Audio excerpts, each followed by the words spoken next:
on, Mike here, The Fresh Rinse. On this beautiful Friday afternoon, got the final wrap for Jazzy. This is the final wrap, this side and the other side. I'll show that to you here in just a moment. I want to take just a moment to thank my friend Danny Salyer of Danny's Pressure Washing in Saltville, Virginia, who talked me out of my idea of the blue. I wanted to take the blue from here, this lighter blue, and put it up here with dark blue letters. And he said, no. He said, you need some yellow because there's yellow in the door, but no real yellow anywhere else. He said, if you put yellow up here, it will cause the eye of the viewer to kind of scan across the entirety of the rig. And I think he's right. I really, really like it. I wanted something simple. I wanted my name and pressure washing. That's it.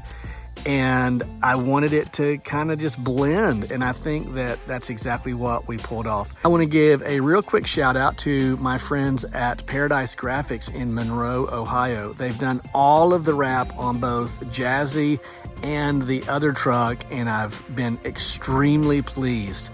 Now, this cost me from front to back, everything you see, right at $3,000. And I'm telling you, it's $3,000 very well spent. My future self will not be mad at me for spending money on a rolling billboard. The fact of the matter is, I can't drive through any town without being seen. Like if I'm sitting at a stoplight or driving down the road, pulling out of a neighborhood or washing a home, people are going to take notice of Jazzy, and that's exactly what I wanted. So money well spent, and I'm extremely excited about it. So with this, Jazzy's wrap job is completely done, and I'm very, very happy with it. We're going to close out the video with a little video caption of every single aspect of the wrap, and I hope that you enjoy it. Before we close out, be sure to like and subscribe, hit the bell tab, and you'll never miss another video. My name is Mike.